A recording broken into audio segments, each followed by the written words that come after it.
Who was Queen Elizabeth? Chapter 7. The Queen's Cousin. Although Scotland occupies the same island as England and is now part of Great Britain, in Elizabeth's time it was a separate country.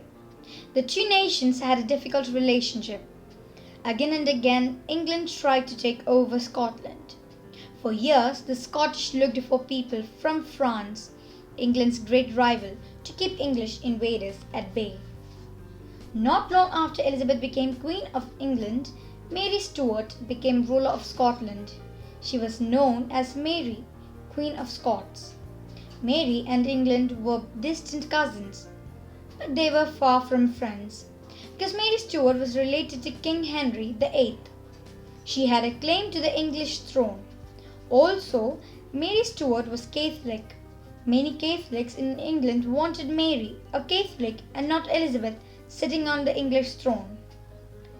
They thought that Mary Stuart was England's rightful leader, and it seemed that Mary thought so too. She signed her letters with a special seal. It had her family's coat of arms joined with England's royal coat of arms. Mary was an attractive woman who, it was rumored, could use her charms to convince anyone to do anything for her.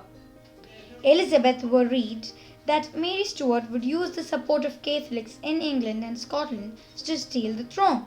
However, Mary Stuart was not a popular queen in Scotland. She angered her people by marrying a man they did not like. The Scottish rebelled. They wanted Mary off the throne. Fearing for her life, Mary fled Scotland on horseback in the middle of the night.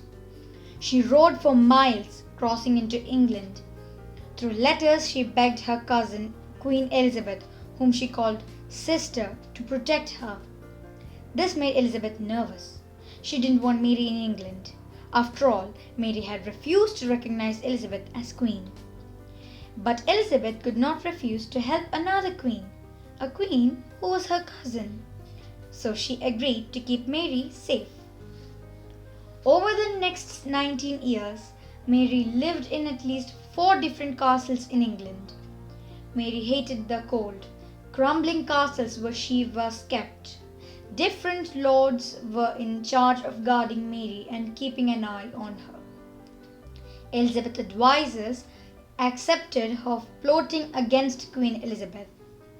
Their suspicions were right, but often there wasn't enough solid proof against Mary Stuart. Then, in 1586, a group of rebels planned to free Mary Stuart and put her on the throne of England. Their plan failed only because Elizabeth's faithful Walsingham got wind of it through his network of spies. This time there was proof. Mary Stuart was smuggling notes to rebels in barrels from the castle where she was held prisoner. When Elizabeth found out, she was furious. The rebels' leader was put to death. But what would Elizabeth do about Mary? She had protected her cousin in England for almost 20 years. Now Elizabeth looked like a fool. Mary Stuart was put on trial. She was allowed to defend herself but was found guilty of treason. The judges sentenced Mary Stuart to death. Although Elizabeth had no love for her cousin, she did not want to sign the death warrant. As the days went by, Elizabeth's health suffered. It was a difficult situation. If she did not execute Mary, a traitor, everyone would see her as weak. If she did, she was executing a queen. In the end, Elizabeth signed the warrant, and Mary Stuart was beheaded. Church bells rang in celebration. In life, Mary and Elizabeth never met face to face, but they are buried only a few feet from each other in Westminster Abbey. However, when the Queen heard the bells, she went into a temper. She claimed that she had not agreed to the execution. Elizabeth wanted to deny her part in the death. Instead of taking responsibility, she could blame others. That did little to calm King Philip of Spain. Like Mary Stuart, he was Catholic. He was furious that Elizabeth had put to death a Catholic queen. It was all the reason he needed to go to war against England.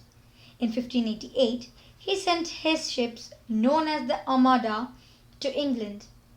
The first fleet was to distract the English navy in a battle at sea, so that troops in other ships could land and storm the countryside.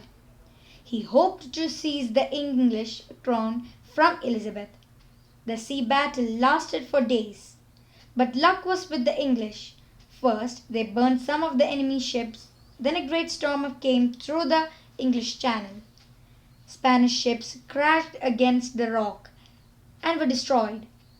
Desperate Spanish soldiers who swam away were killed on shore.